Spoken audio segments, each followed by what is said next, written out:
Hey, it's good old boy Mike. This is good old boy Dave. From Sips, Suds, and Smokes. Sips, Suds, and Smokes covers wine, tea, coffee, distilled spirits, whiskey, scotch, beer, cigars. People whose first name starts with Q. Bad fake British accents. And we always take time to make fun of the people of Alabama.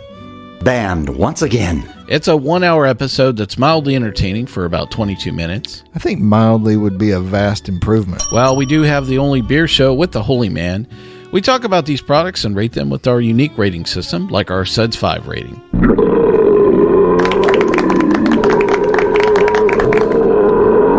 Do you really have something better to do with your life for an hour than actually listen to this show? Well, don't make them think about it. Well, join us on this radio station, podcast network, or via our Android app.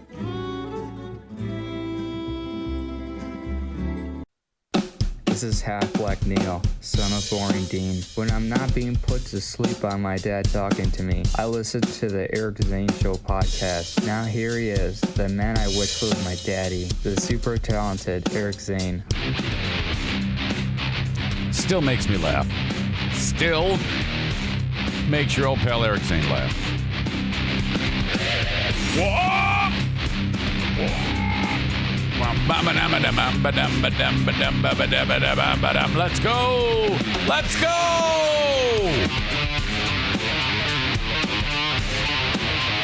Oh, man. What are we going to do? No football. Well, we have the Pro Bowl. What's that all about? Going on this weekend. A chance to catch up on housework down in the basement. How many times have I said that? But, I mean, you laugh. But I'm making my way through that. It's getting done. I worked on it. I think I sanded 3 or 4 door casing pieces this week alone. It took me about 8 minutes. So I've put in about 8 minutes of time downstairs this week. Diana, this morning, when she was curling her pretty hair, I just love long hair with like those giant curls that the curling iron makes. It just is so pretty to me. It's just beautiful.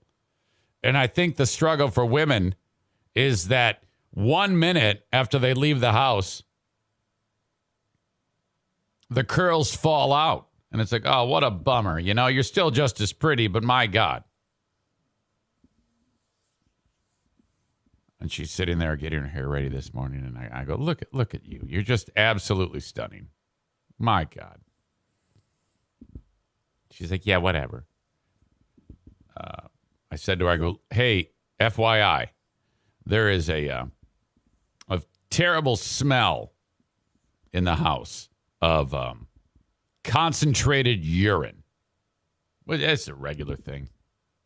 Regular thing to have the concentrated urine smell in this house. Daisy has a habit of sometimes going downstairs and letting one go. I appreciate that, actually, for her to do that, to put it, because that's a hard surface, you know? And, easy to clean up. But anyway, it's so pungent. It emanates from the basement up to the main level of the home. And even is traveling, it's wafting up the steps. And I'm like, oh, something's happened. I can sense it. So I go downstairs and I clean it up.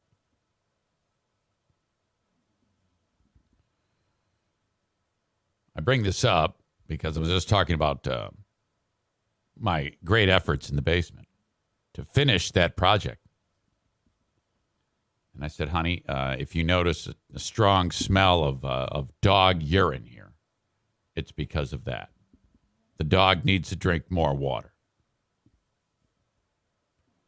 I go, fortunately, it was on the hard surface of the basement. So I did a bang-up job of cleaning it. So If you sense that there's something wrong in the house. She goes, well, of course it's on a hard surface. There's no flooring down there. And I'm like, yeah, do we have to take every opportunity to rub that in my face? Now, if I honestly, if I was sitting around here pounding my pud or playing video games or doing anything that is away from, earning a living,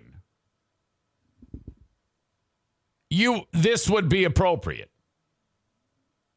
Okay, but it's never like that. I spend so much time trying to make sure that the wedding is paid for and the education is paid for, and you get the nice curling iron to make your hair so pretty.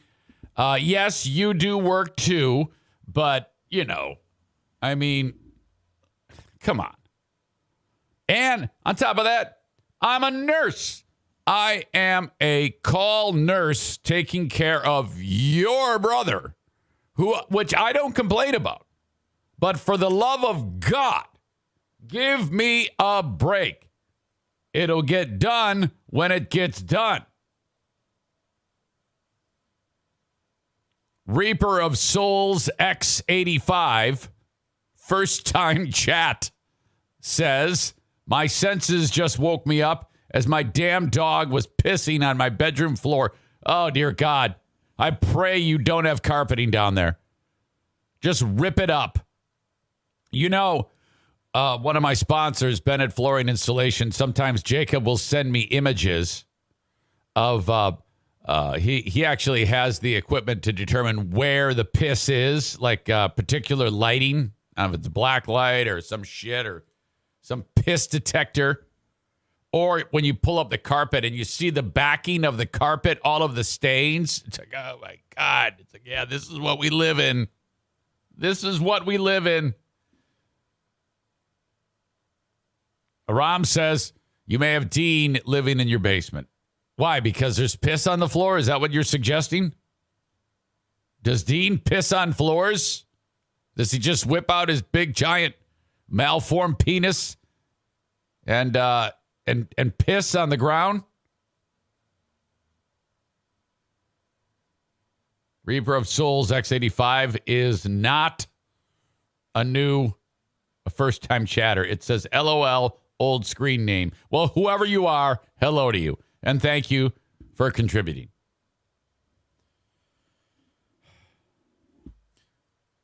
All these frickin' pieces of wood that I'm sanding, the door casings, the trim, it's stained wood, like whatever staining that you do. It's also stained by cat pee, too.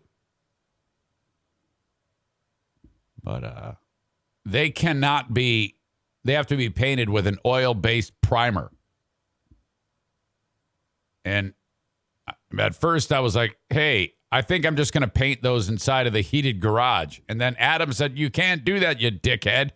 The oil-based fumes will ignite with the furnace blowing inside of that garage. So you can't do that. I'm like, oh, yeah, you're right. I'll die. The house will blow up. You'd read about me on the news. So, okay. Gonna have to wait until it warms up and then open up the garage. It's the only way that this can get done. Okay, can't do this in the house. The stuff smells so bad. We'll be wishing that it smelled like dog pee. We'll all get high. Everybody's smoking, but no one's getting high. John Lennon. Nobody told me. All right. That's okay. That's okay. But I bring this all up from the Baldwin Ace Hardware Fear Bunker Studio, where we do this show each and every weekday at about the same time.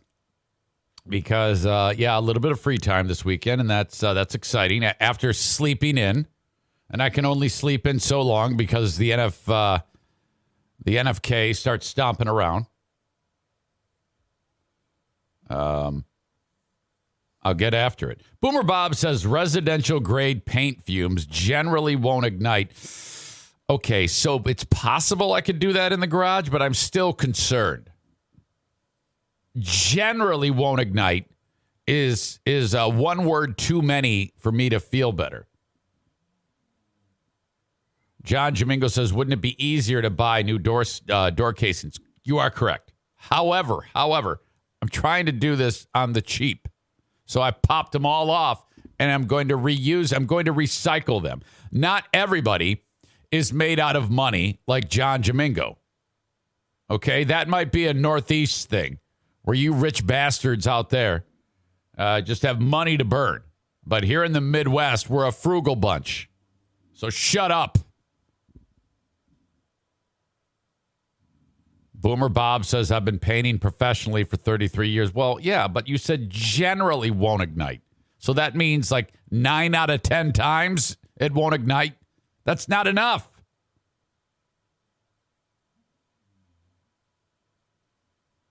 Boomer Bob says, John, at this time, cased doors are $120 for the basic. Come on, John. There you go. John's like, time is money. Donut. Fat. Ah, bullshit. I got a lot of wood. I'm not going to buy new shit. Come on now. I'm doing this on the cheap. Terry says the upper explosive limit is not going to be reached from them kind of VOCs. That is not English. I don't know. First of all, even if you didn't write like you're an idiot, I don't know what VOCs are. Can you please write in Eric English? Jesus. All right. Thank you for following the show and enjoying it on Twitch, twitch.tv/Eric Zane Live.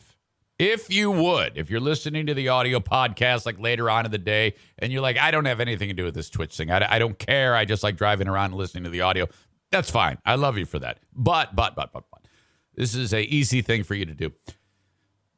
Doesn't cost you anything. Take your 5 seconds. Go to twitch.tv. That's TWITCH. Twitch.tv/Eric Zane Live. ERICZANE Live. And follow the page. Hit the little heart icon. I appreciate that.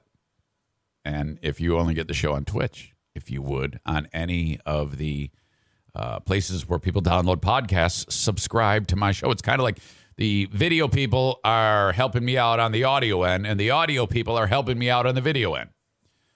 All of the things I've talked about on the show, but follow this, follow that, follow this, follow that, that all helps. Everything helps in moving this shit show forward in some capacity. And I depend on you, so thank you so much for being part of it. Comment away on the chat. We seem to be in a good spot lately. You're all contributing very nicely. I appreciate that. That is so sweet of you. I generally like the comments. I don't like people barking out orders at me and telling me what to do. That never goes over well.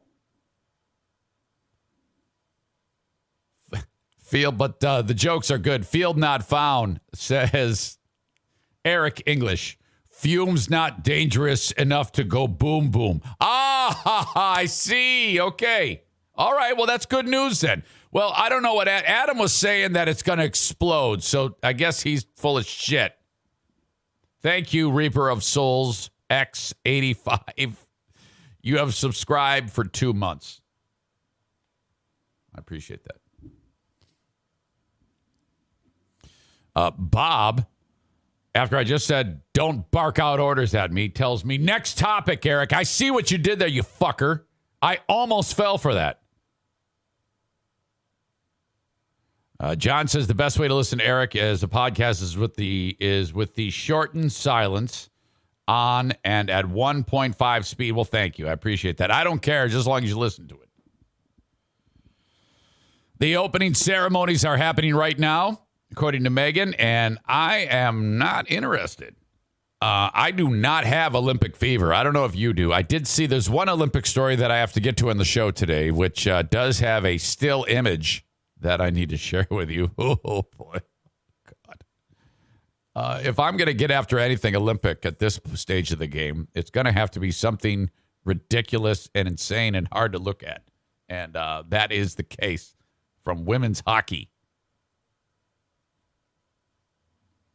Adam says, concerning the fumes, I merely suggested reading the can. Ass. I don't remember it that way. I think you kind of like did a know-it-all type of, yeah, hey, watch out for the explosion. It's going to happen in that garage. All right.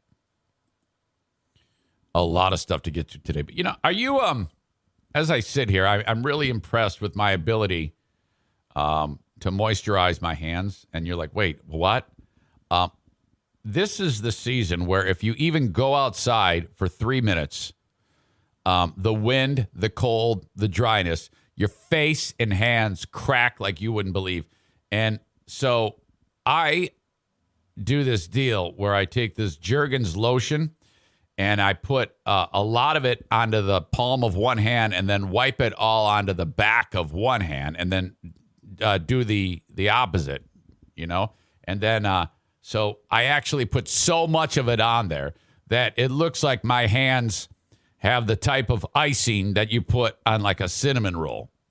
And then I let it dry. Not dry, but it absorbs.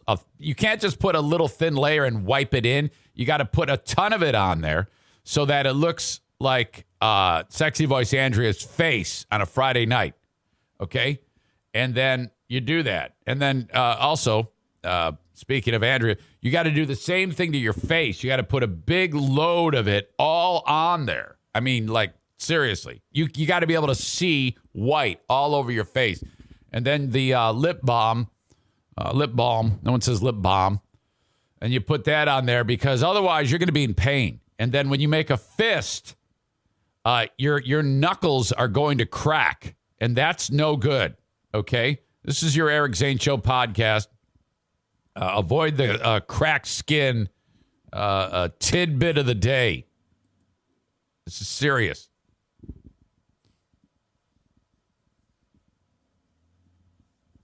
All right. Kate says the NFK likes your soft, smooth hands too. Hey, let me tell you something. I'm taking care of this guy as well. When we started sending him to the foot doctor, because his foot looks like a fish. I remember sitting in that office, and in addition to the nails being gnarly that they had to take care of, the absurd amount of callus on the heel and the ball of the foot was like through the roof. And she said, okay, and I knew this was not going to work out, but this is like a year ago. She said, okay, I need you to wash your feet twice a day. And after you wash the feet, you're going to take this medicine and put it on your feet.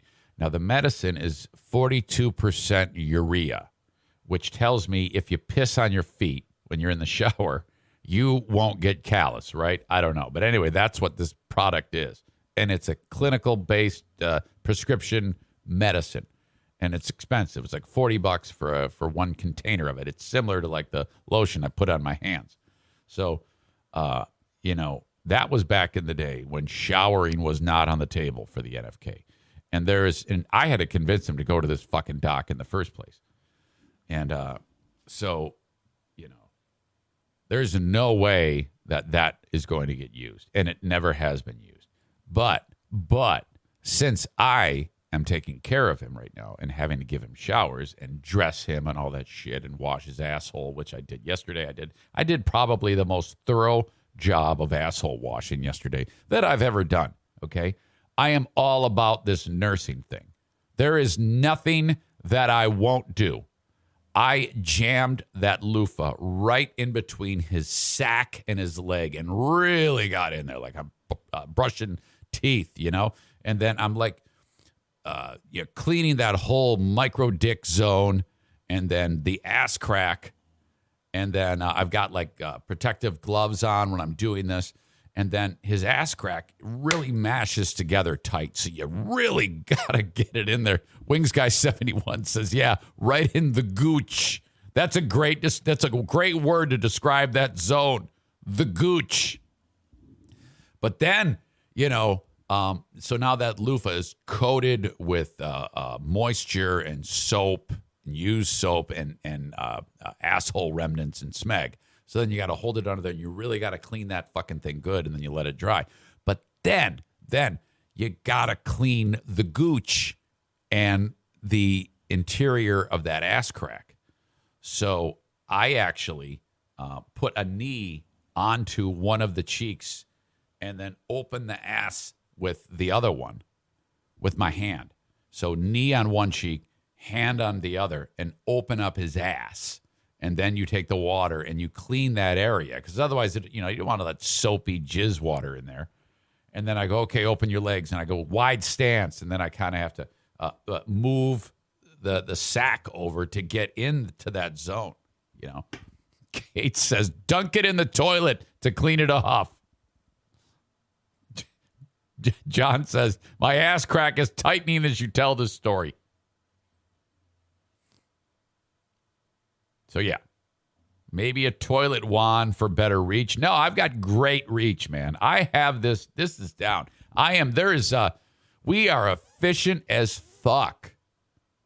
So then, okay, we get him dressed, but not his socks. And then first day I grab this medicine. It's unopened. It's never been used. But you then clean up there. You apply the stuff onto the foot and then put a sock right over it. So it stays, it doesn't dry and dissipate into the air. It stays on there and eats the foot meat. So the next time I take the sock off, the callus is being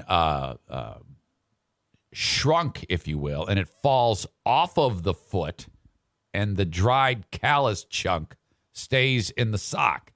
So when I pull the sock off for the next shower, it's like a glitter bomb of skin. You would not believe the ash. It's like Mount St. Helens erupted. So the amount of dried foot snow that comes off when we take the next shower is ridiculous. And then you can actually see it go, it's like kind of poof. And I'm like, here it comes. And then it kind of falls to the floor of the bathroom. I have to sweep up foot and throw it in the trash after that. It's that ridiculous. But it is shrinking, and the foot is becoming tender and adorable. And he's got a teeny weeny little guy foot. And I'm like, okay, let's clean up your foot here, big guy. All right. JDB 3304 says, glitter bomb of skin, LMFAO. Thank you. I appreciate that. Aram says, this is gross. Well, that's not gross. It's fucking taking care of them. That's what you got to do. Kate says, glitter bomb of skin, words that do not belong in a sentence together. It's true. John says, I just threw up in my mouth. Candyman Mike, RocketFizz.com, says, this might be the grossest NFK story so far. No. Come on now. It's perfect. It's a perfect story. SR DeVries 08, thank you. Mount St. Helen, LOL. On a first-time chat. I appreciate that. So anyway, get them all set up. I have to put Benny, the one-eyed wonder dog, into another room and close the door because Kevin with that cane is too much for Benny, and he charges him, which we talked about before. And it's so there's a lot of steps that go into this process, but getting better. Your old pal Eric Zane is on top of it. It's all part of healing the NFK's feet.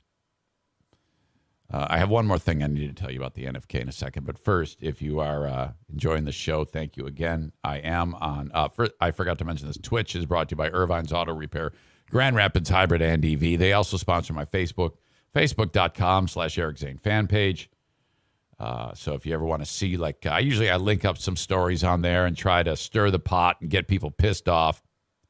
I tried to piss. I was on the fence about this one because I literally, when I write my headlines, do it with the intention of pissing people off. And when I write a headline, what I mean, like when I post something to my website, it has to be effective and not too many words, but you get the point. So if you go to ericzaneshow.com, in fact, I'll share this. Rudy G on The Masked Singer, Ken Jeong and Robin Thicke butthurt. And that's true. And then you click on the story and off you go. A classic picture of Rudy with his face melting is fantastic. I love that so much. UK woman's house nearly burned down by Gwyneth Paltrow's vagina candle. This is a story that Kyle brought up with Let's Kill. And then this is the one, I don't even know if I did talk about it on the free podcast yesterday. This is the story that earned Patriot Nick his first Asshole of the Day award. The stupid Washington State trooper who quit because the state said you had to get vaccinated, or I should say get the COVID shot. People are getting away from calling it a vaccine because I guess technically, and people have pointed this out to me in the past, that it's not truly a vaccine. You are correct. It's the COVID shot. Would not get the COVID shot.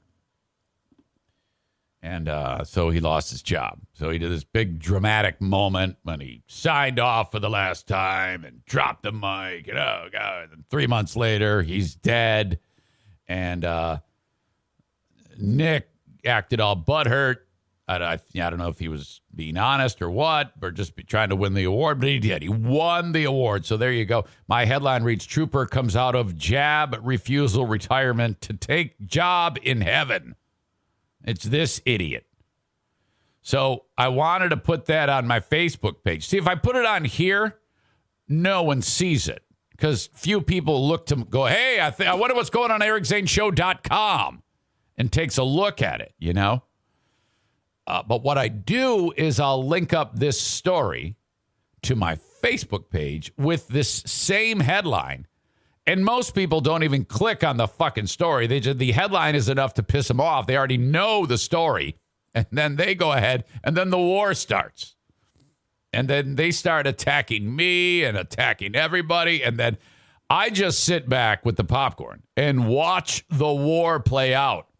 Because you get people that are like, how dare you? And then other people that are like, yeah, fuck that guy.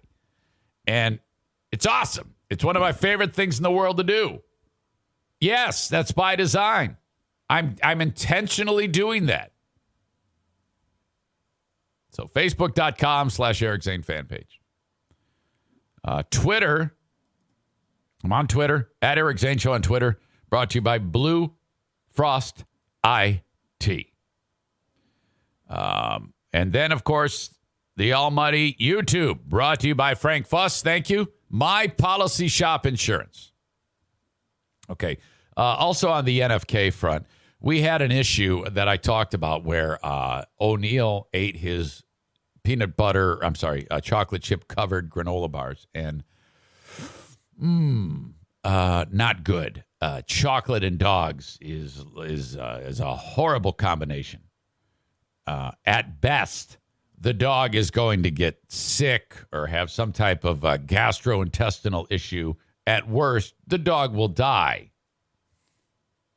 Years ago, O'Neill ate an entire bag of Halloween candy, wrappers and all. We had to go and take him to the vet, and they had to induce vomiting. It was a horrible experience, but we saved his life. That would have been terrible if our sweet O'Neill went to the Rainbow Bridge because of that. Well, anyway, so you don't want that to happen. And it doesn't take a whole lot of chocolate to kill your dog. That would have killed O'Neill. The NFK the other day, as I mentioned this before, he says, hey, look like O'Neill got my granola bars. Shit, got my damn O'Neill got my damn granola bars. Shit, fuck. And I'm like, because his habit, and he's such a creature of fucking habit. Goddamn drives me nuts. He will unwrap the granola bar completely and set it down on the TV tray next to him, and then another one, and set it next to him, and then another one, and set it next to him. And they're all lined up like little fucking Hot Wheels cars. And after that, I go, well, you can't unwrap them anymore. You have to, I mean, I'm not sure why I didn't say this part, but I'm like, why do we have to unwrap them and leave them out? Why don't we just, when we're ready to eat it, unwrap it and eat it? Why the fucking ritual? What's going on in that noggin that you have to do this stupidly? And so the dog ate them, and I go, okay, well, you have, and then he went, after that incident, he went and got more, unwrapped them, and set them back. I go, okay, we can't do this anymore. We need to put these things into these particular ones into a bag, and then going forward, don't open them. Open them when you're ready to eat them. Now, this falls under the umbrella of now I'm starting to say to the man, how many times I got to tell you? And I have been saying that lately. When he prepared the fucking Hot Pocket on the counter, just set the cooked Hot Pocket on the GD counter, sprayed it with, I can't believe it's not butter, spray butter, not on just sprayed the Hot Pocket, which the shit goes all over the side and onto the counter, and then a ton of salt and pepper, and then carries it and sets it on the TV tray for like 3 hours, and then he eats it. And so I go, buddy, I don't care that you don't use a plate and you just set it on this little TV tray, but you must prepare it on the plate because the shit, whatever you put on it, goes everywhere in addition to on your Hot Pocket, and then I clean it up. The next day, he's making a sandwich. Same thing. On the counter, dumping the salt and pepper on it. And I actually did the old, this is my line now. Kevin, no offense, but how many times do I have to tell you, prepare your food on a plate because of I then have to clean up all of the mess that you leave behind. Oh, I'm sorry. Oh, I'm going, yeah, okay. Well, just please be mindful of this because I don't want to clean up this mess. Yeah, okay. So then I think he's been doing it. I haven't seen a mess, and he uses one paper plate to put the Hot Pocket on it, sprays it, seasons it, and then that's it. And then he puts the plate on top of this spot, and then takes the Hot Pocket. Why he doesn't want to carry it on a plate, I don't know. He insists that it gets in the way. It's like, it's a plate. It's not the fucking Great Wall of China. The Hot Pocket is not behind a wall. It's on a plate.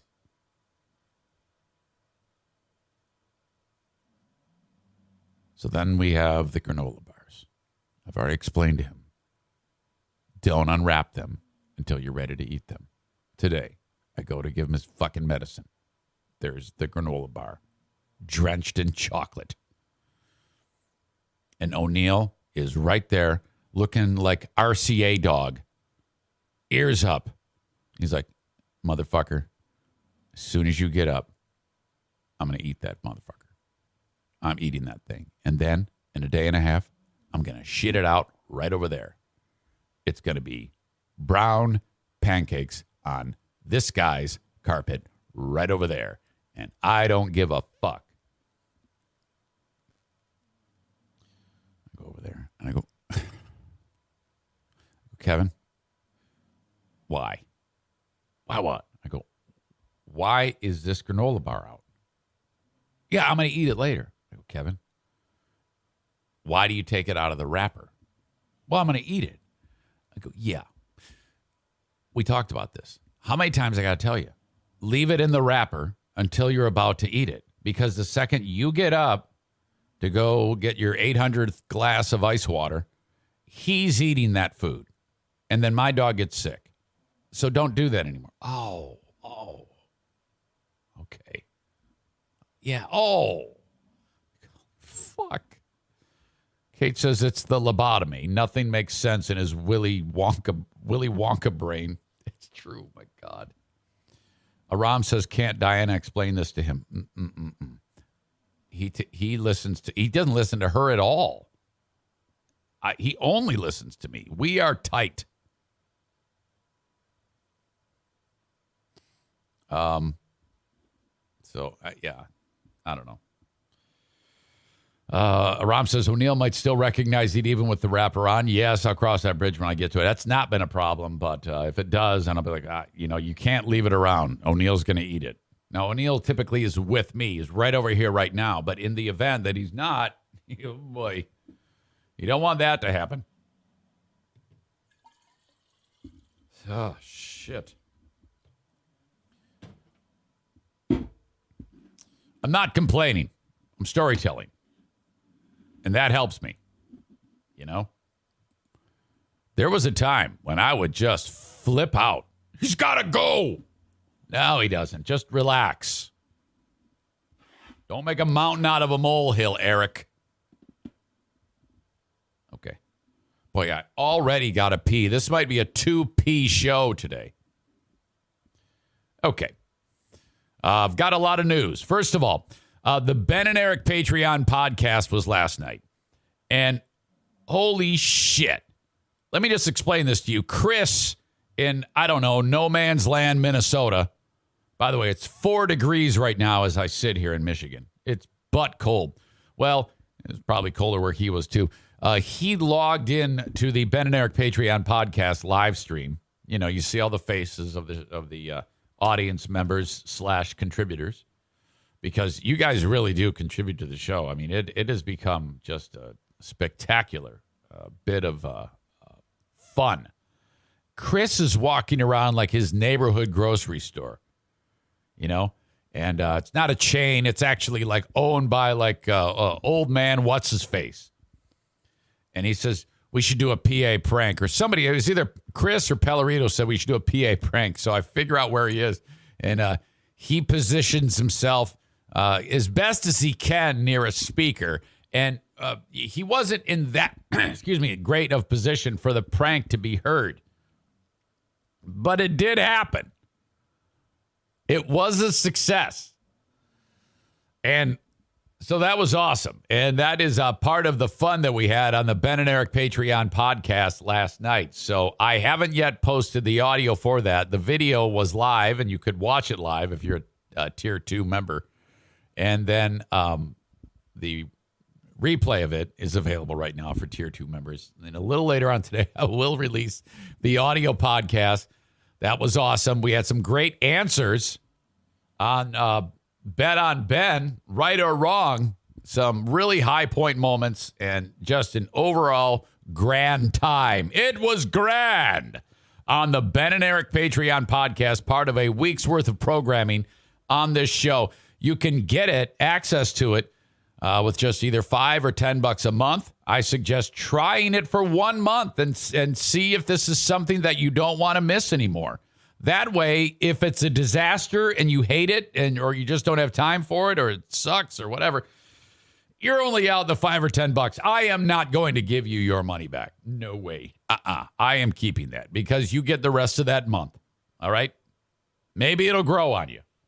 Patreon, patreon.com/Eric Zane. And that's not all that's there each week. 15 hours of content every single week on the Patreon.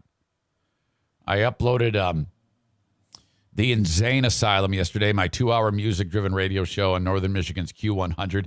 It culminated with one of, in my opinion, one of the greatest songs ever written, recorded.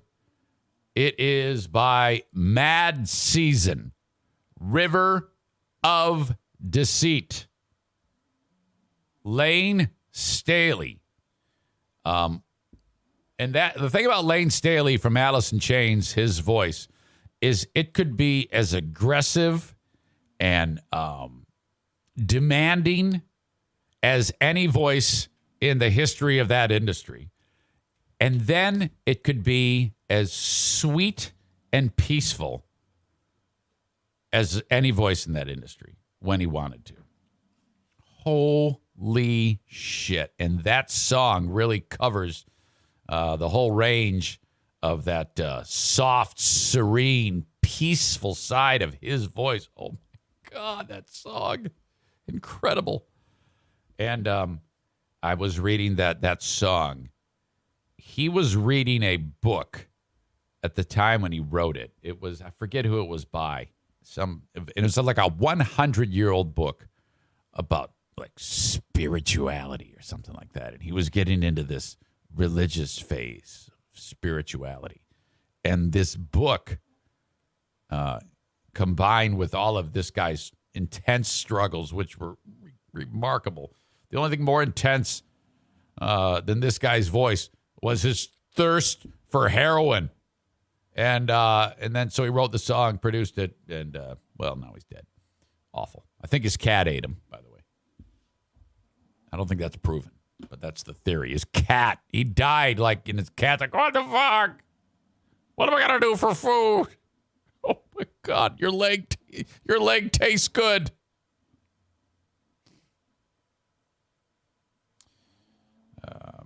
Adam says that's a Kenny pick from way back. Yes, he did pick that, but I just saw it. I go, I just want to play that song.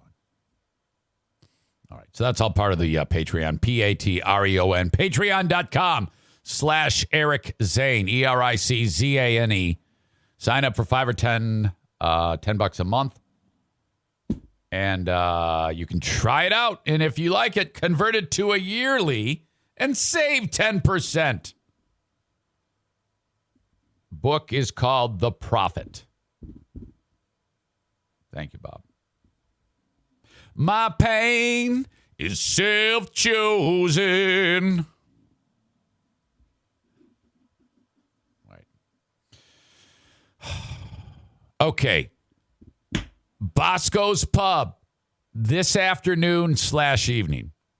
If you are in Hudsonville, Michigan, or in the area of it, that's when we will start arriving. You can arrive anytime. I imagine we'll kind of hang out there to the early evening hours. Some of you might close it down. I don't know. Thank you to Zaniacs for helping me spread the word. Thanks, Dean, for setting that up. Oh, my God. And we'll have upwards of about 30 people showing up there. But there's no limit. So if you're in the area, just swing on by and say hello. Grab a beer, grab a drink, grab some water, grab a burger, grab a wrap, grab a salad, whatever it may be, at Bosco's Pub, BOSCO''S Pub. Bosco's Pub online. That's boscospub.com. And this is part of the Terrace Square in Hudsonville, Michigan, along Chicago Drive. Can't miss it. Come see us. Come hang out. And you can check them out for lunch or dinner any day of the week. Don't quote me on that, though. I think for sure Wednesday through Saturday, lunch or dinner. Might just be lunch or dinner on Monday and Tuesday. You know, it's tough bringing back the workforce after what we've been through. But I'm excited about tonight. So 4 p.m. tonight at Bosco's Pub. Come hang out. Have a burger. Blue Frost IT is the managed IT service provider for the Eric Zane Show podcast. I would like it to be for your business, whether you are the woman or you are the man or you work for the woman or the man. Remember that tech support is paramount. If you're looking, first of all, to upgrade the tech at the office or the workplace, call on Blue Frost IT for a complimentary consultation about what you should actually buy in your upgrade. If you just go and just say, I don't know, this looks good, just buy it off the shelf like some kind of schmuck, you're probably buying too little, too much, or the wrong stuff. There's some technical things that you need to consider as part of your business.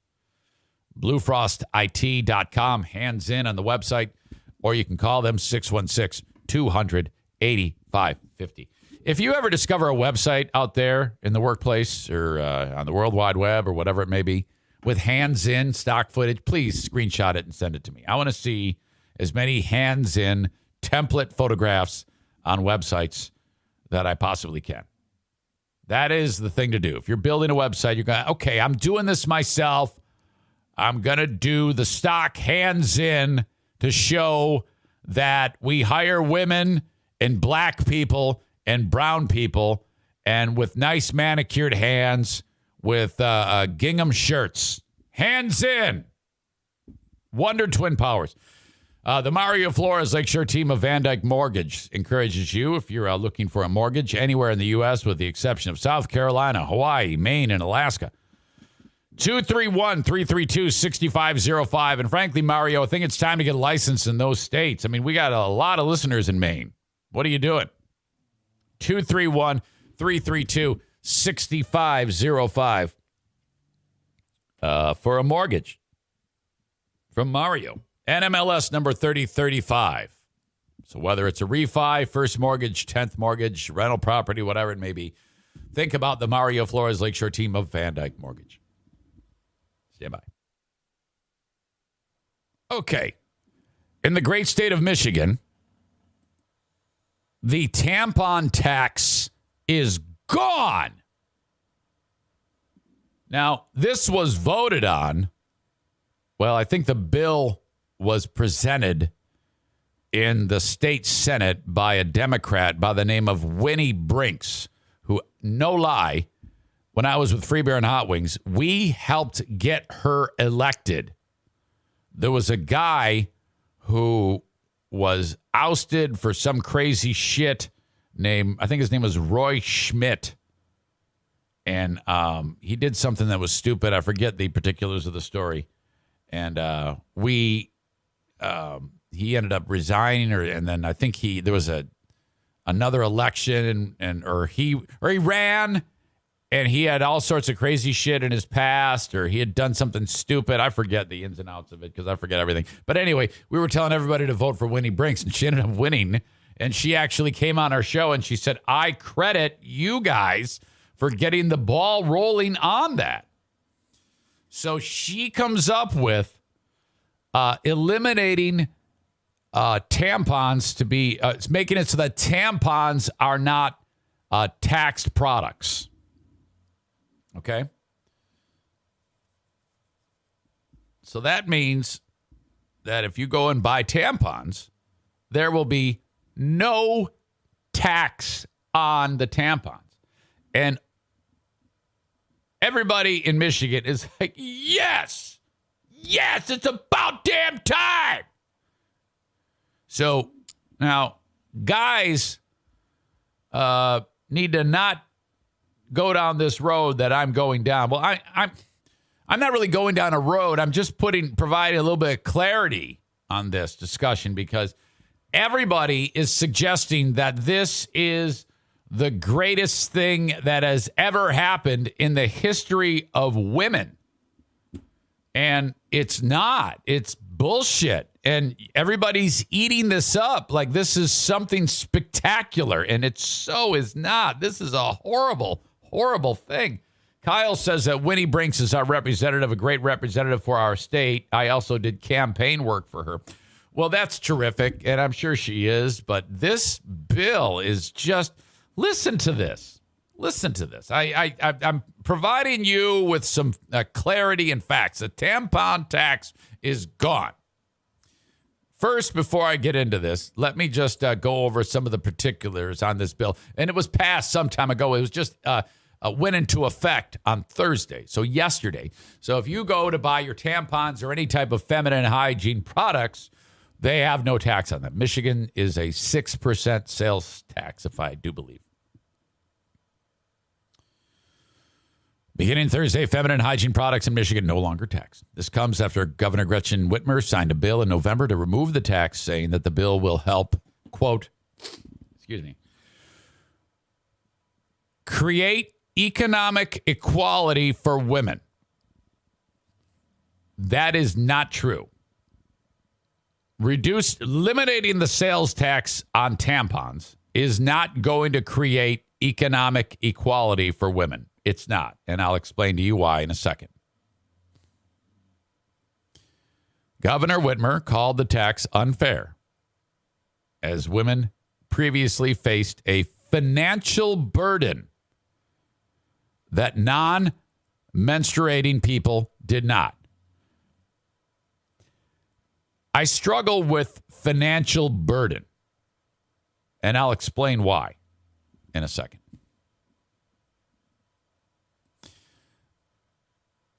The wording on these stories and surrounding the bill is too much. They're going over the top on this.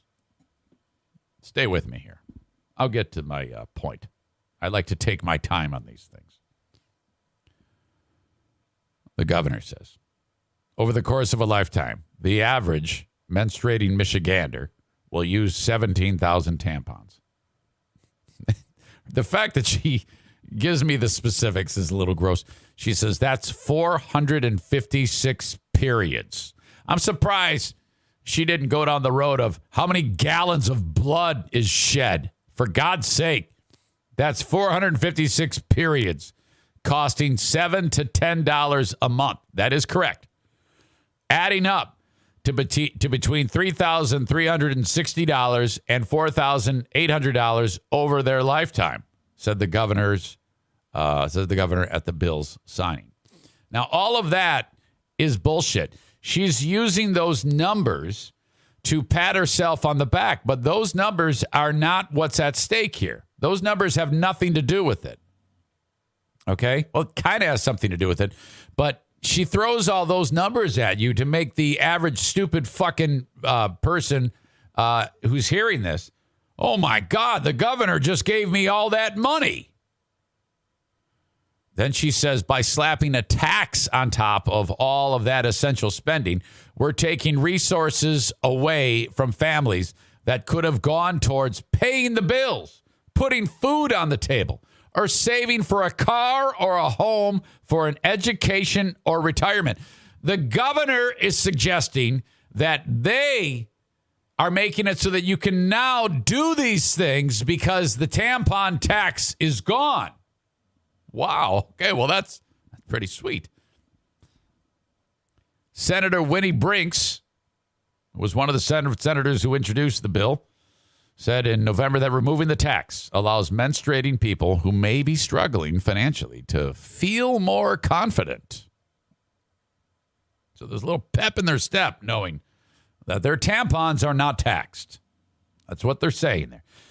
This is some of the biggest overstating of an effort. This is some gigantic grandstanding on something that is not a big deal. And I'll explain that to you in a second. Don't worry. Stay with me. Relax. You got to calm down.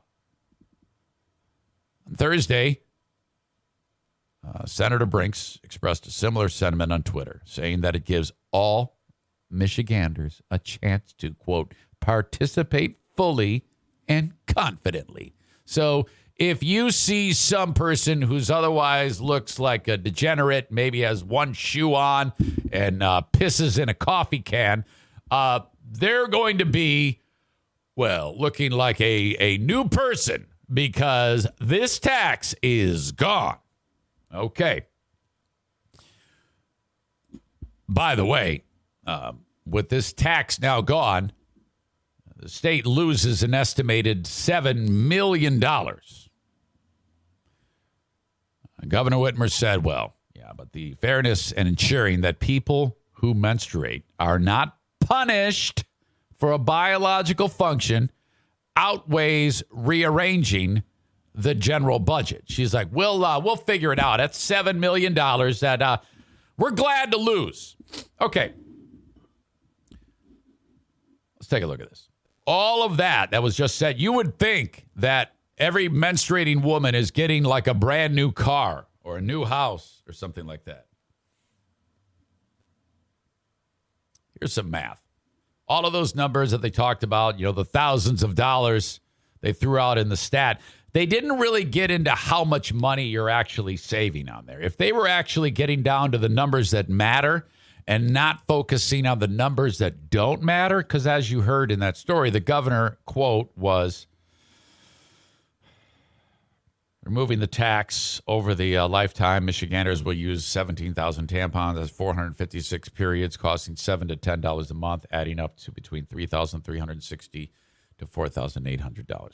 All right. If she's going to do math, I'm going to do math on the actual numbers that matter. And here's what they are. On the heavy end, the light end, the average menstruating person will use 3 tampons, 3 to 6. I'm going with 6 in my math here. The heavy, the person who has the longest period is usually no more than 7 days. Some are shorter, but on average, the lengthiest is 7 days. So let's just say 6 tampons a day for 7 days. That is a 42 tampon period. A box of 36 tampons is $10.49. So if you use 42 tampons, a tampon is 29 cents each. Each period will cost the menstruating person $12.23 out of pocket. So that means each $12.23 for each period. And that is a point. That is 73 cents tax on those tampons. So 73 cents a month. Your pockets, ladies, are now lined with that amount. 73 cents a month. And that works out times 12 to a whopping $8.81 a year. Okay, let's take that further. Let's say for your career in blood, $8.81. I think the average young lady hits puberty or becomes able to do this at, let's just say, age 12. And stops at, I'm just going to say 60. That's 48 years times 48. So over 48 years, you have $422.88. And the governor has described that as a financial burden. Yeah, okay. And that is, quote, going to create economic equality for women. So over 42 years, that $422 that you have has now created economic equality, according to the governor. Let's see. So the governor was taking those resources away from you. But now she's saying that can go. In fact, let me go back to this. That amount of money per year, that $8.81, you can now use that towards paying bills, putting food on the table, or saving for a car or for a home or an education or retirement. Now that I've told you how much money that is being saved, does this not seem like the most ridiculous thing you've ever heard in your life? What a glad pat on the back for something that doesn't really exist. This is such bullshit. And now the state is out $7 million. I don't know. I mean, if you really wanted to, quote unquote, create economic equality, I don't know, maybe take that leave the tax and take $7 million and put it towards, I don't know, fighting human trafficking or helping people at local homeless shelters. You know, the people, because a lot of the people that do pay this tax, they can afford it. It's not a big deal. A lot of people don't give a shit that they're paying $8.81 a year on a tax. Or you could take Winnie Brink's idea and expand on it and say, let's leave the tax. And instead of putting it into the general budget, let's instead use this taxed money towards and direct it right at focused area homeless shelters and pay for actual boxes of tampons to give to these poor fucks. But no, they sit there. This is why I talk about this shit, because I've talked to you many times and told you that I'm going to vote for Whitmer as of right now. But this is bullshit. All of this is shit. And they're making a big fucking deal about this. And it's not. This is not a big deal. Oh, my God.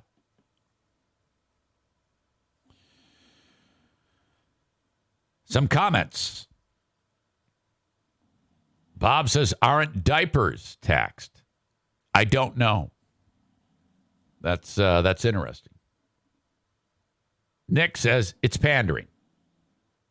From a distance, I think the old phrase, it's pandering from a distance. I think the old phrase is good from afar, but far from good.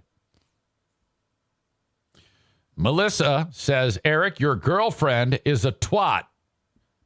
It's not my girlfriend, okay? I'm just telling you, I've loved the way she's handled the pandemic by shutting all you patriots down at the height of it. If it weren't for you stupid idiots in the legislature, taking away her very needed powers, we would have a perfect state of all you businesses shut down. I'm kidding. Come on.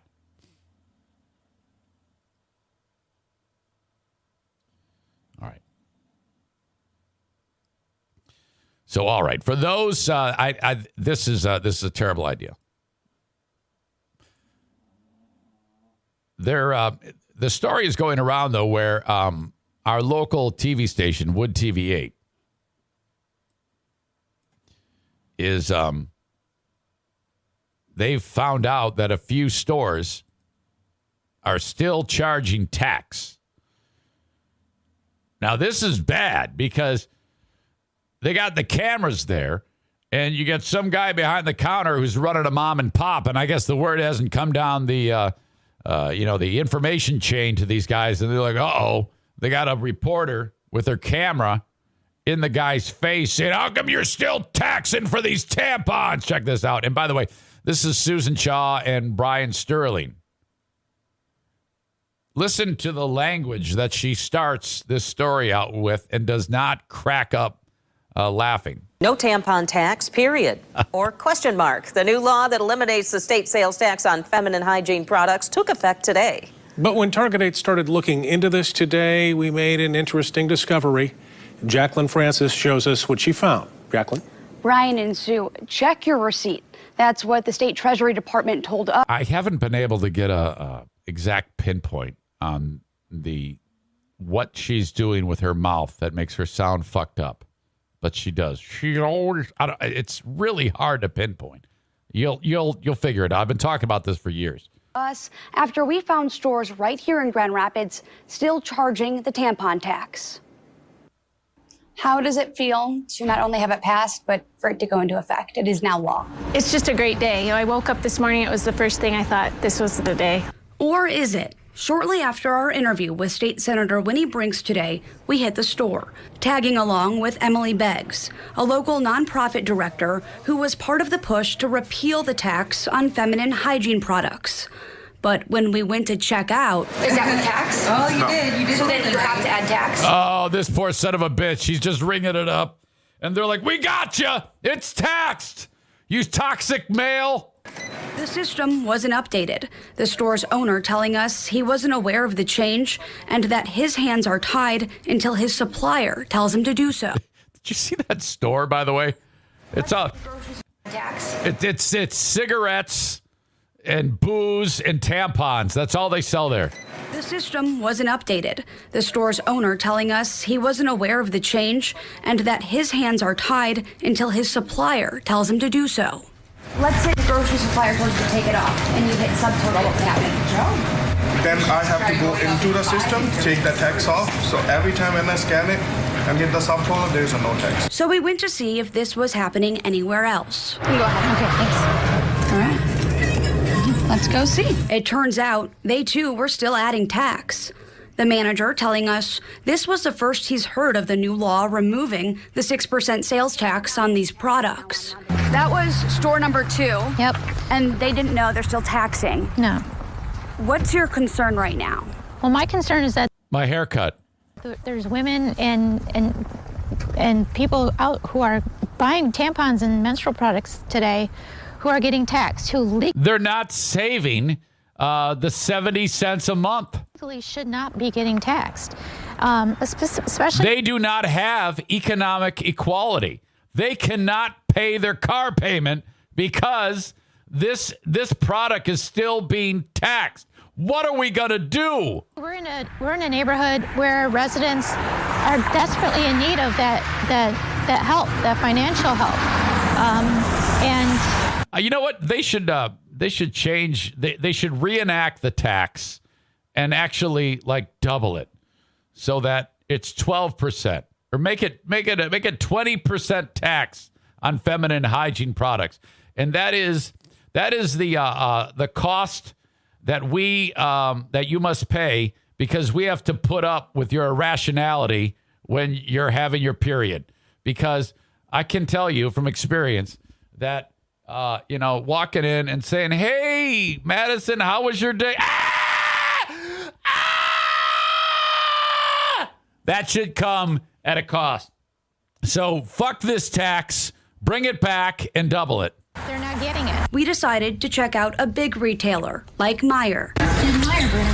And in the meantime, notified Senator Brinks' office and the state Treasury Department about what was going on. Look at that. Meijer, no tax. Oh, yes. How does that feel? That's amazing. It's the greatest feeling of my life. What an accomplishment. I have just saved pennies. 5 years of work. 5 years of work to save pennies. You idiot. It's so great to see zero, because when I come to the store and have to buy this for myself, or I buy it to provide products for women in need or for period tax for students, there's always all those extra numbers. Oh, all of those. Yeah, it's huge. Holding on to. Monumental. Zero. Wow. Oh, my God. Late this afternoon, we heard back from the state Treasury Department. They apologized and said they issued a notice in mid-December, letting stores know the law had changed, but they added it can often take retailers some time to get their systems updated. From today forward, if you're accidentally charged a tax on these items, you can request a refund from the store. Does she have false teeth, maybe? Is that what's going on there? Making quite a big deal of this. Andrea says, buy me a pack of smokes with my profits. All right. Rick at TC Paintball says, this is such a non-story. This isn't going to affect anyone. If they didn't tell anyone, no one would have noticed. Absolutely true. It is so dumb. Yeah, Rick, the big money you will save, your family will save. You know, I know that I don't think your wife is yet barren, Rick. You might be still making babies. So that means you'll be having big savings coming your way. Kyle says, so the state is losing $7 million. How much are they making off of the sale of pot? I don't know. Don't murky this up. Let's one thing at a time. All we need to know is that the people that decided that this is the way it's going to be have said that because of this elimination of the sales tax, you now have economic stability, ladies. That's embarrassing. I would be pissed off that they would even suggest that sort of thing. Again, most women who buy tampons, they can handle the $8.81 per year they are paying in tax. Most can. Let's even go further. 50% have no problem with that. They don't even notice it. It still isn't worth it. I suggest instead taking a great idea and then focusing the money. Don't eliminate the tax and take the money that you make from that tax and putting it into community programs. $7 million could help significantly. Hell, buy tampons for impoverished people at Meltrot or Degage so that these poor people, oh my God. Now that's a great idea, but just cutting it off at the top, that's ridiculous. And then acting like you've done something huge. You haven't. This is not a big deal. All right. Okay. Eric has to go tinkle. We have to have an intermission. I'm so sorry. But I am going to do that. Okay.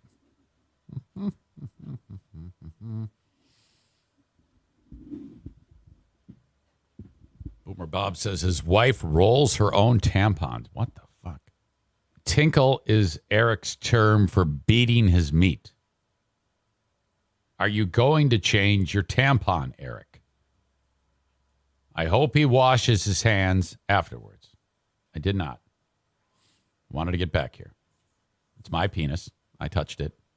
And it's pretty clean, I think.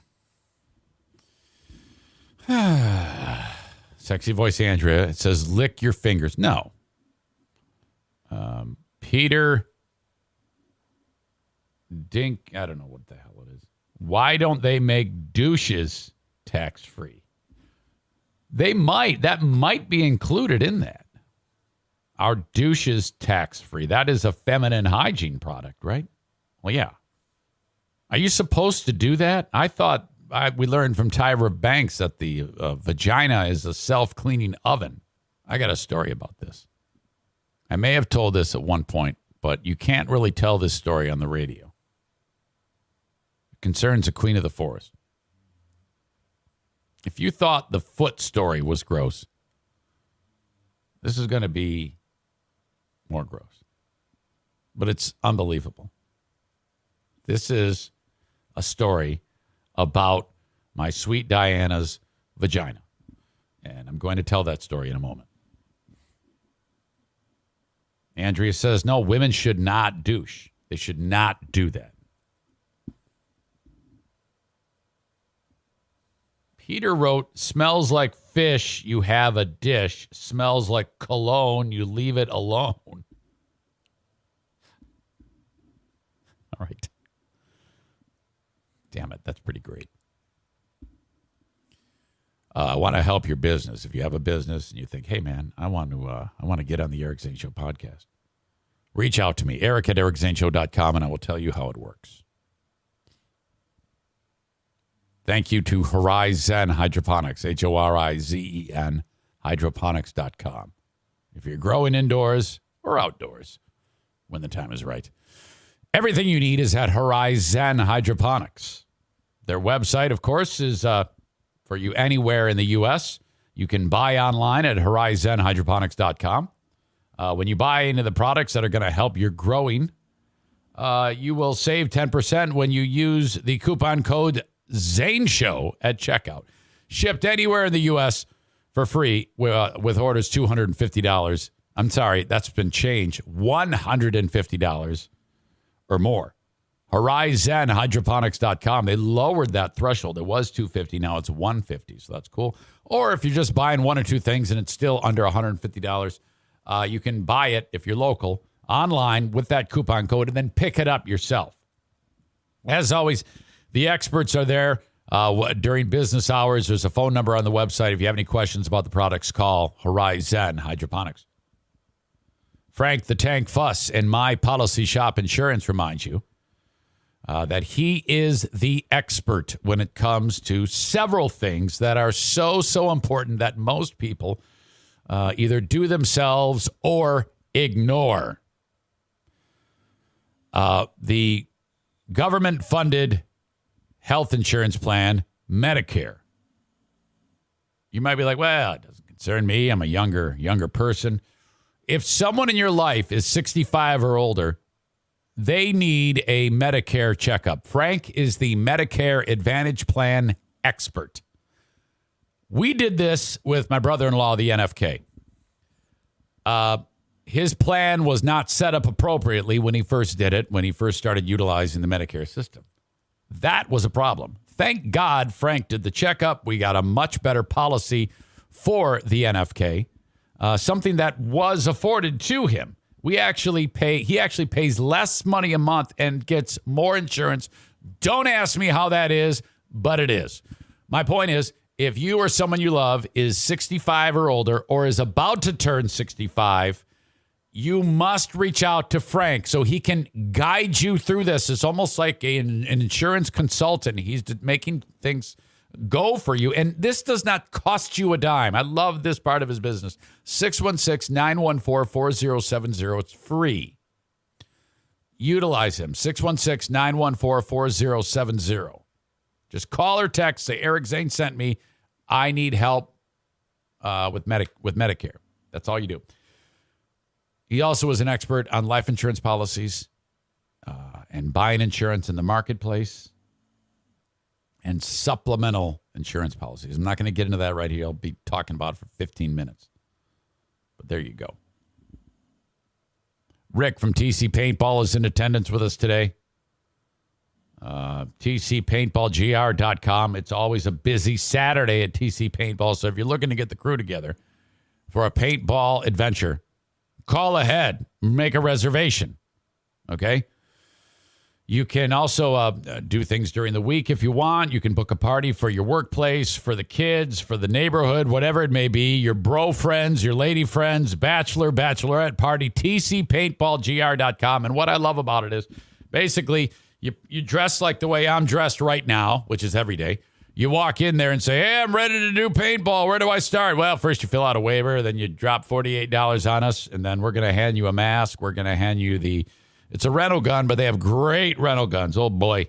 And this huge bag of paint, you fill up your hopper. All these balls are in the little hopper here thing. And then they give you a safety speech. And then you go out on the paintball field. There's refs there. And if you get hit, they go, out, get off. You put your hand up. They don't shoot you anymore. You walk off the pitch. But then when you're on there, it's like paintball's flying all over. There have been times when it's always hilarious because you're like hiding behind one of the inflatable bunkers, and you like pop your head out, and then poof, one right in the face, and it just blows up right over your goggles. It's incredible. And then sometimes you'll get one in the area where your mouth is, and there's vents there for you to breathe, and the paintball will break, and the paint will just go right into your mouth. It tastes like shit. It's fucking terrible, but it's funny. Oh, you will have so much fun at TC Paintball. Online at tcpaintballgr.com. Hang on, water.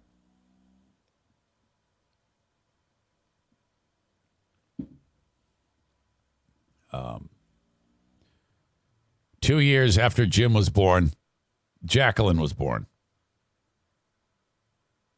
We had complications when Jim was born. We didn't want the same problems when Jackie was born. So it was a scheduled C-section. Jim was an emergency C-section. Jackie was scheduled. All right. Actually, I take it back.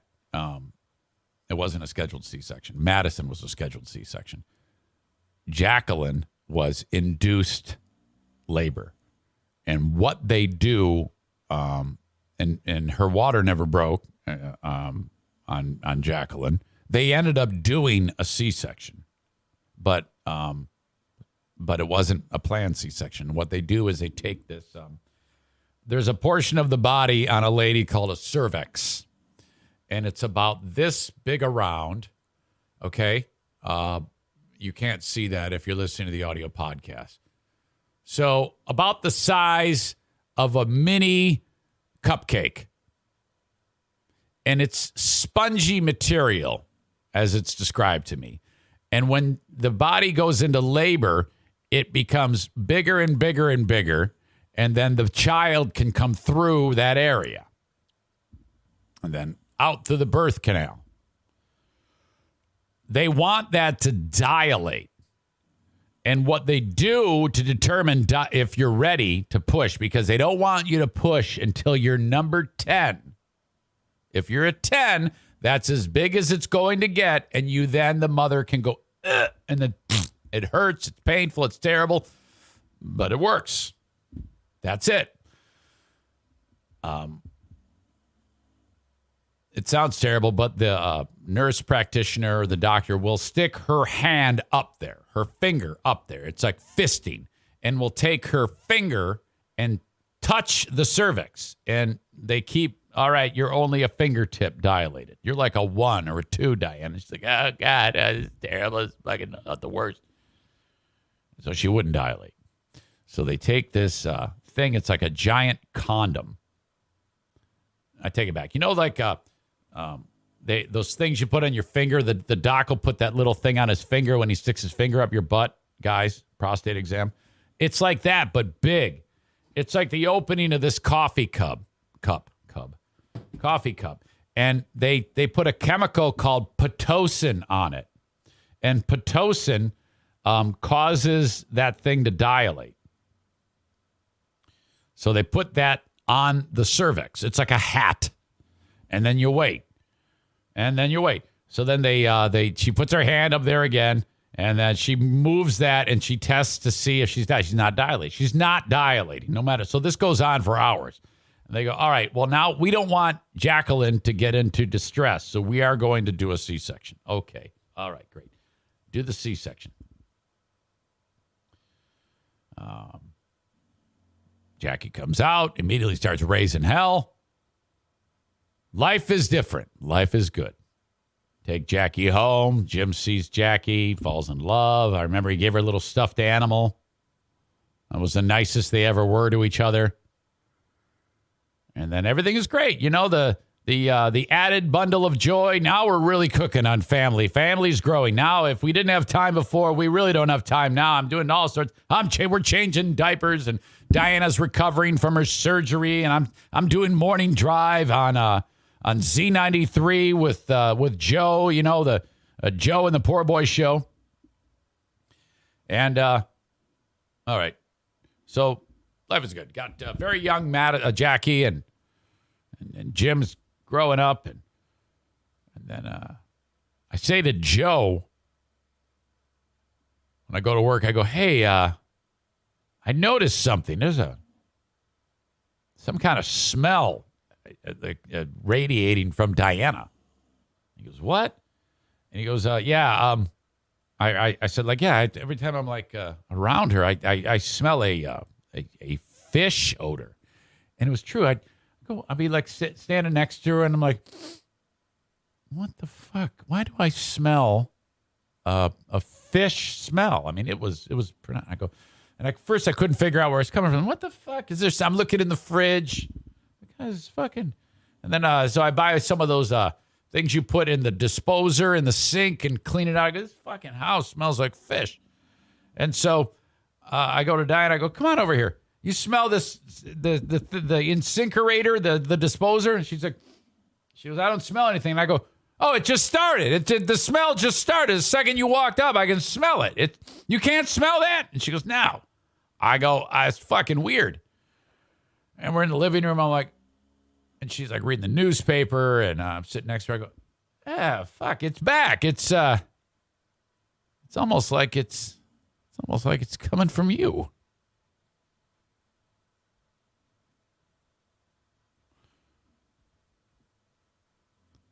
Laying in bed, sound asleep.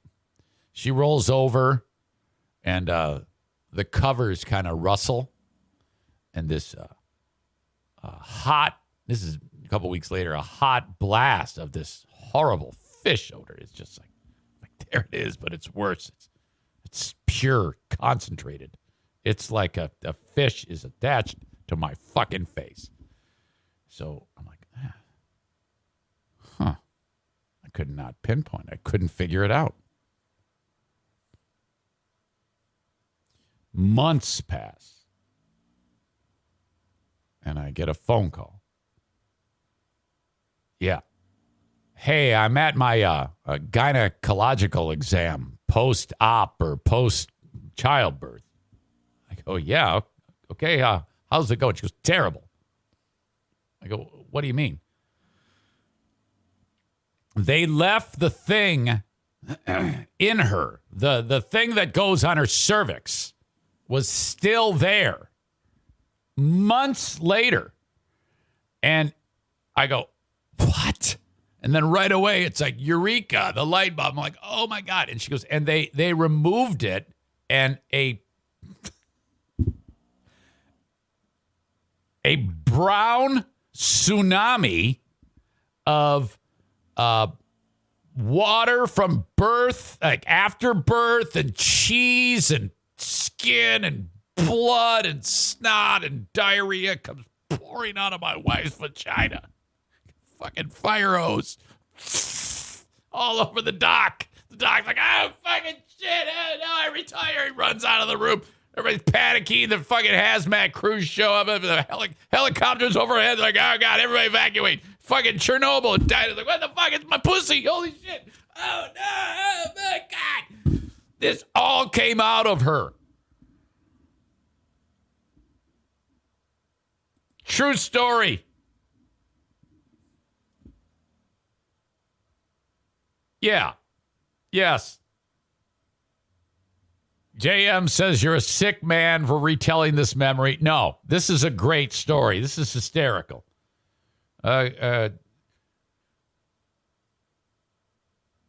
Great Gabagool says a literal chum bucket. I would say a chum bucket was more pleasant than what came out of her. Melissa says, I'd own that hospital. Cole says, that's what I've been tasting. Asshole. Some of you are suggesting lawsuit. Well, we explored that. Well, they cleaned her up really well. And so she had a medical device left in her. And we went to a lawyer and said, okay, so what's going on? And they go, well, what are the after effects of this? What has happened to you? I mean, what's the damage? And we said, nothing. There's no physical damage whatsoever. Her vagina is now clean. The smell is gone. And she has no side effects that have hurt her. And he said, by the way, JM says months later, clearly Eric hadn't had a piece in a long time. No, she didn't want any part of me, and I didn't want any part of her. She's recovering from a fucking surgery, and I can sense that there's something coming out of a zone.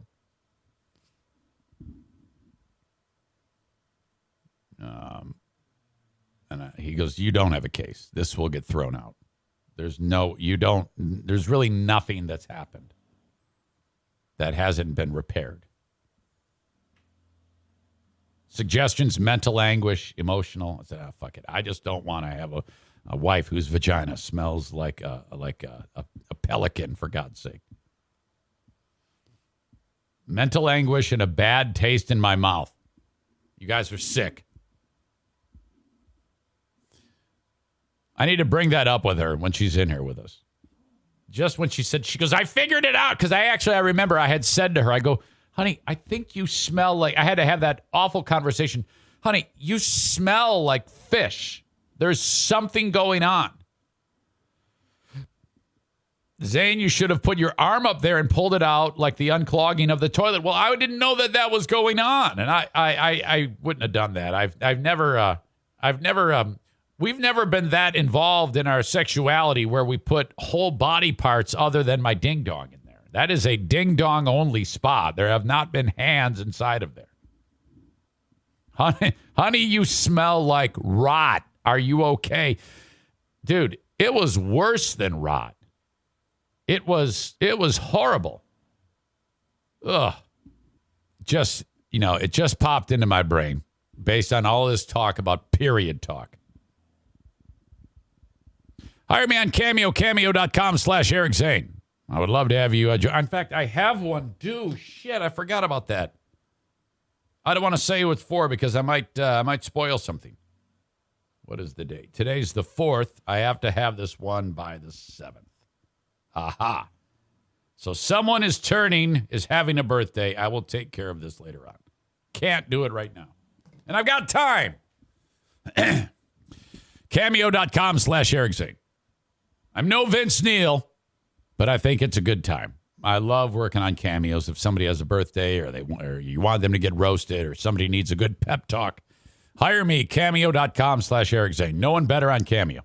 Full House Comedy invites you to check out their website, fullhousecomedy.com, for shows coming to the area. Under the umbrella of Full House Comedy, there's venues all around this beautiful area of West Michigan. North, south, middle of the city, you name it. Fullhousecomedy.com. Irvine's Auto Repair, Grand Rapids Hybrid, and EV. ER Vines. ERVines.com. That's their website. If you need a place to get your vehicles repaired, this is who I recommend. That's where we get our vehicles repaired, and they are absolutely spectacular. Breaking the mold of what a tech-filled garage should be, or place to repair your car. I don't even know what you technically call it. There's got to be some fancy name other than garage. But Irvine's Auto Repair, Grand Rapids Hybrid and EV, specializing in domestic, Asian, European vehicles, hybrids, and EVs. They're expanding right now. So to be able to serve you even better at Irvine's. Thank you so much. If you're in West Michigan, they're along 44th Street, just east of 131, a side street known as Stafford. Just look down the street as you go by, and you will see them. A&E Heating and Cooling, 616-516-8579. Hands in. If you are struggling with your furnace setup, and this is a bad time to have that happen if you live around here where A&E Heating and Cooling Services. You're going to want to get on that for either scheduled maintenance or an emergency repair or a new install. 616-516-8579 for A&E Heating and Cooling. Thank you so much. Okay. The Olympics have started. Opening ceremonies going on right now. U.S. Olympic women's hockey. They got after it. My God. The first period of an eventual 5-2 win over Finland on Thursday. That is Team USA's first preliminary round game.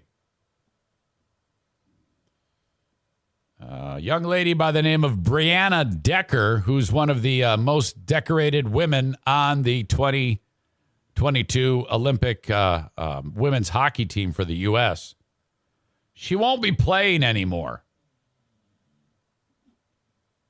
She finished up the Olympics midway through the game. And that's because her foot was pointed this way, and it shouldn't be like that. Here you go. See that look on her face?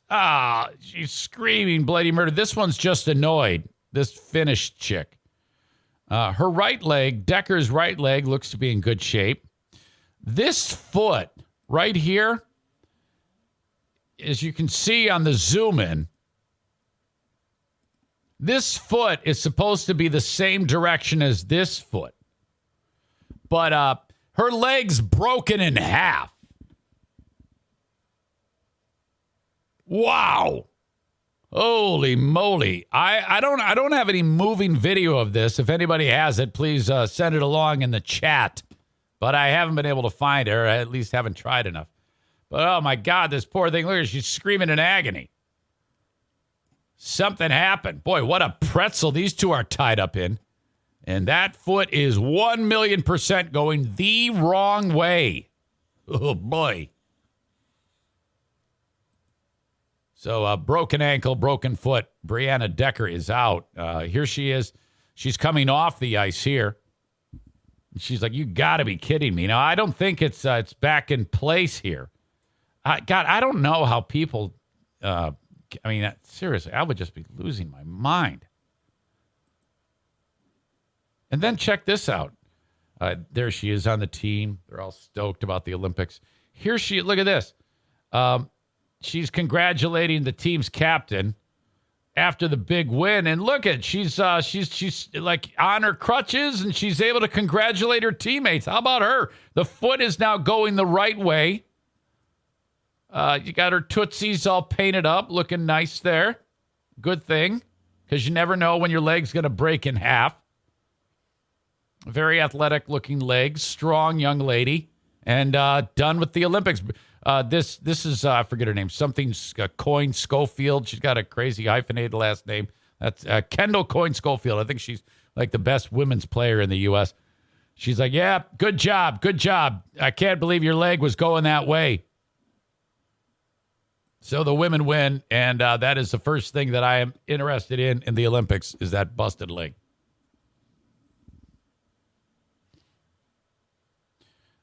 Great Gabagool says, Jesus God. Looks like Ric Flair has her in a figure 4 leg lock. I can't unsee it. Gross, says Adnan. She's so high, thank God for drugs. Cole said that's not where her legs should be. They should be up in the air. Oh no. Oh, boy. I wouldn't have said that. Simple dislocation, relocate it, and get back on the ice. Knowing hockey players, it wouldn't surprise me if she said, yeah, can I get back on there? Because they're crazy. Okay. Boy, in New York Post stories, if you think I have a lot of ads, anything on the New York Post, you're just inundated. You're bombarded with ads. All right. So she's out. The U.S. improved to 9-0 against Finland in Olympic play. The U.S. has Friday off before they face the Russians on Saturday. The Americans aren't the only squad to feel an injury sting, blah, blah, blah. I don't care. Justin Ablocator is an alternate on the team. He's no longer with the Griffins. He's an alternate on the national team for the U.S. Several of our beloved Grand Rapids Griffins, or former Griffins, are on the national team. Andy Mealy. I remember Andy Mealy back in the day. There's a couple more that I don't remember. In fact, Andy Mealy, his brother-in-law is Ian, Ian something or other, who is a member on Patreon, listens to this show. And he spells his name E-O-I-N. And that's Ian. And I'm like, no, it's not. That's Eoin. That name is not Ian. You need to change that. I don't like the spelling of your name. I love you, but I don't like the spelling of your name. We can't have that anymore. All right. I'm going to save the sperm donor story. I'm going to save the North Korea shut down by a hacker story, but I am going to get to... okay, hang on. I think I'm going to get to it. Yes. This is terrible. In my old stomping ground of Jackson, New Jersey, right next to Jackson is a Orthodox Jew community known as Lakewood. It's just, if you're an Orthodox Jew, it's like, that's Mecca in the U.S. It's unbelievable, packed in. It's like the second you step out of Lakewood, there's no Jews. The second you step in Lakewood, everybody's a Jew. And Orthodox Jew, the traditional clothing, the wearing of the hair in a particular way, headgear, hats. It's you know it when you see it. I think the term is Hasidic Jew. I'm not 100% sure on that. It would have been fantastic to get Saul on this show yesterday so we could have some clarification. Chris says, pretty sure Jewish people wouldn't call it Mecca. Well, I know, but I mean, you know what I mean? It's a lot of people congregate there that are Orthodox Jews, you know? Well, anyway, these two dudes are walking to temple, and some asshole decides as he's driving down the road in Lakewood that he is going to lower his plow on his truck with all the snow that they got and just bury these two poor fucks as they're walking down the road. So this is rough, and this guy is in deep shit. So here you go. Mayor of Lakewood says two Orthodox Jewish men are pressing charges after they were hit with snow and ice spraying from a road plow. Good to have you with us. I'm Adam Cooperstein. This cell phone video right here was taken from inside the plow truck. The men claim the driver did it on purpose, and the mayor says investigators are now considering if this should be looked at as a hate crime. News 4's Chris Glorioso joins us now from Lakewood Live. Chris. Adam, take yourself back to Saturday night. Of course, the snow is coming down heavily here in Lakewood, and lots of people in the Orthodox Jewish community were making their way to and from religious services. Well, now, as you say, two of those men are reportedly telling police they believe that plow truck driver targeted them deliberately because of their religious affiliation. The video appears to show a truck driver purposely dropping his plow to... This is from Asshole's Facebook page. A guy who made the video, he posted it to Facebook. Spray snow and ice onto two Orthodox Jewish men. Then it ends with a callous laugh. The mayor of Lakewood confirming to News 4 the incident took place during Saturday's snowstorm along County Line Road near the Jackson Township border. After the video made rounds on social media, Lakewood neighbors shook their heads. I think it's very disgusting that somebody would even take a risk of trying to plow snow. Besides the fact that they're targeting Jews, it could have actually hurt somebody very badly or even, God forbid, killed them. Lakewood's mayor told News 4 the two men hit by the pile of snow are now pressing charges. Police and prosecutors are considering whether this I used to live right by here. Was a hate crime. They have not yet said whether the person who initially posted the video was the plow driver. No one answered when we visited that social media user's house. It's just pretty horrible that people get targeted like that. I just wish everyone would be able to live nicely with each other. Yeah, I know. I want them to. And just understand each other and not just target people like that. I love you, but quit frying on me, man.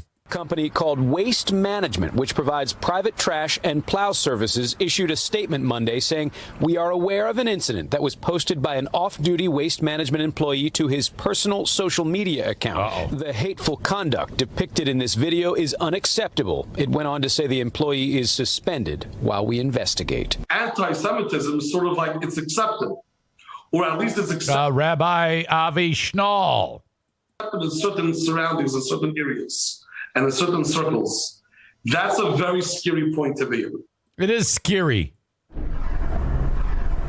We've reached out, but News 4 has not yet heard back from Lakewood police or county prosecutors about whether or not they have actually identified the driver of that plow truck, whether or not charges are imminent, or whether or not they have made any conclusion about whether this should be considered a hate crime. For now, reporting live in Lakewood, Chris Glorioso, News 4 New York.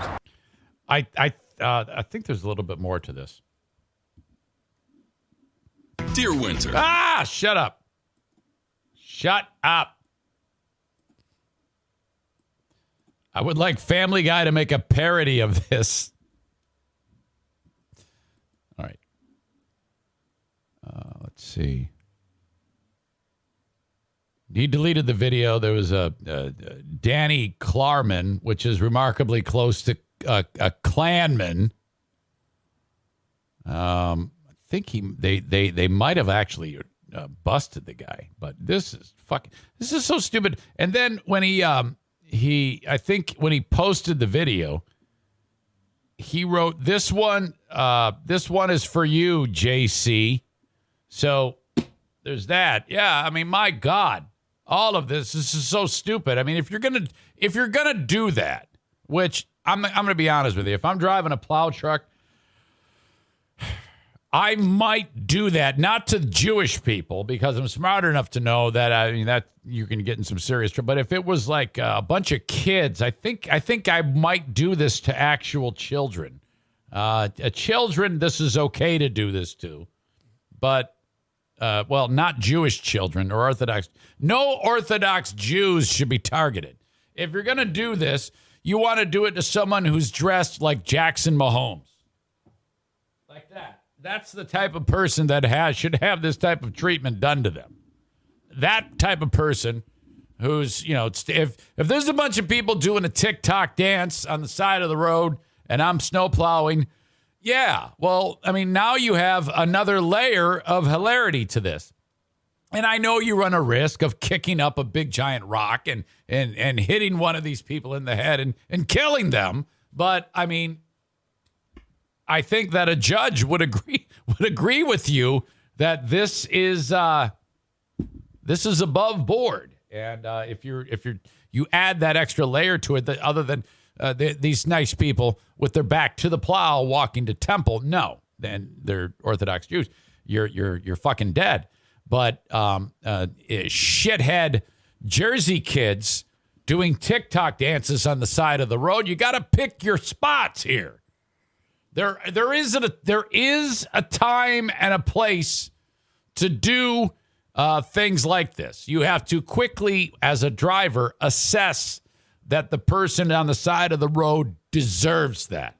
And I would say 7 or 8 times out of 10, young people do deserve that type of treatment. That's called karma, because no doubt they've done something awful earlier in the day that they need punishment for. So I would say that going forward, Jews, no. Children, yes. Okay? And that also goes for if there a lot of rain is falling and there's a kid at the corner hitting the puddle and splashing the shit out of him.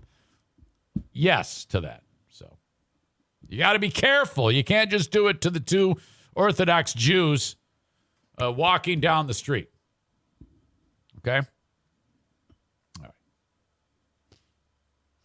Yeah, Wings Guy 71, but what about Jewish children? Well, if they're dressed in Orthodox clothing, no. For your own well-being, don't do that. But if they're dressed like Jackson Mahomes, yes, then you can. At least I would. I would do that. Look, I'm just being honest with you. In the always trying to get the funny moment in the joke. Yes. So I actually applaud these people in the plow for attempting to do something funny. They missed the mark, but fuck, when you're making an omelet, you got to scramble some eggs. So I think that these two should be punished to the fullest extent of the law, but they also need to be applauded for trying to be funny. Okay, but it falls, it does not hit the mark, the joke does not land, and they should be punished. If you see the Duchess of New Jersey out there shoveling her driveway, give a wide berth if the neighbor's kids are out playing. You swerve back quickly and take those fuckers out. Yes. Well, can you imagine, though, if Kate was shoveling the snow and the plow truck, did that to her, and then she's going to be like, plow! Plow! And he's going to come running out of the house, okay? And he's going to rip off his shirt, and he's going to run at an incredible speed, faster than any human can attain, and track down that truck and destroy the vehicle and rip these people out and pull their hearts out of their chest and eat them right on the side of the road like a savage beast, because nobody does that to Kate. And that's how Paul would respond. And then while a bloody mess, he would have sex with Kate right there in the driveway. And he would replace his ding-dong with the shovel. That would all happen. All right. I have merch at ericzaneshow.com.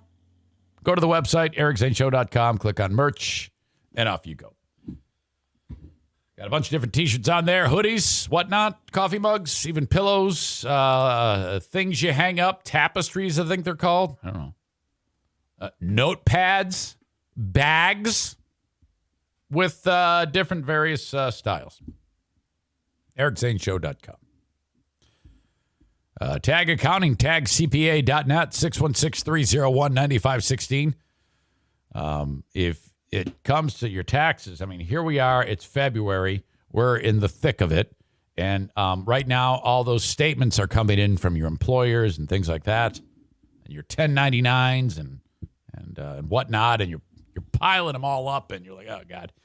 There's going to be one weekend where I'm going to get all this shit together. And I'm going to get a notepad and a pencil and a calculator and try to figure this shit out. And I'm going to be in a terrible mood for the whole weekend. And I don't know if I'm doing it right. And motherfucker, holy shit, how can we possibly not be getting any money back? That's because you're doing your taxes. Don't do your own taxes, dick face. Have the accounting firm of Tag Accounting do it for you. TagCPA.net. Call 616-301-9516 and say, Eric Zane sent me. Please do my taxes. You will upload all those documents I was talking to you about via their online portal, and then that's it. There's a couple other nuanced details that they will figure out with you, but basically, they're doing your taxes. Please support the sponsors and have Tag CPA do your taxes. And then you pay them, and then you get all of this money back for your return. It just shows up electronically. It's awesome. Thank you, Tag Accounting. Bennett Flooring Installation, 616-318-0167. If you are in the process of replacing flooring or thinking about it, yeah, go ahead and take care of all the heavy lifting, rip out the old stuff, buy the new flooring that Johnson Carpet won. But when it's installed, have Bennett Flooring Installation do it. Have them come to your home, measure things out, and let you know how much it's going to cost. We're going to send you an estimate in your email. Call or text 616-318-0167 for Bennett Flooring Installation in West Michigan. The flooring that I want you to buy, that you're going to have installed, you need to go to Johnson Carpet One Floor and Home, discount outlet in Granville, Michigan. This is for the local Michigan audience, obviously, for Bennett Flooring and Johnson Carpet One. But they have the lowest pricing anywhere. And they do that because they have such a vast space in the discount outlet. They can buy tons of inventory. And when the major manufacturers get orders for large quantities, they don't charge as much because they're moving so much product. So with that discount that they get at Johnson's, they pass it along to you. And if you don't believe me, compare. Go ahead and get a quote from anyone, anywhere, and then go to Johnson's. You will pay less. I promise you. And you're supporting a great sponsor, and listener Kent, drop the E out of you, runs the discount outlet. So go see Kent. Drop my name. Eric Zane sent me. You will save 10% at Johnson Carpet One Floor and Home. Bring a truck or some vehicle that can carry your flooring. Okay? Or maybe you just get a quote. Some people just do that, but I can promise you won't find a price cheaper. Thank you to Johnson Carpet One Floor and Home. One more quick thing about tag accounting.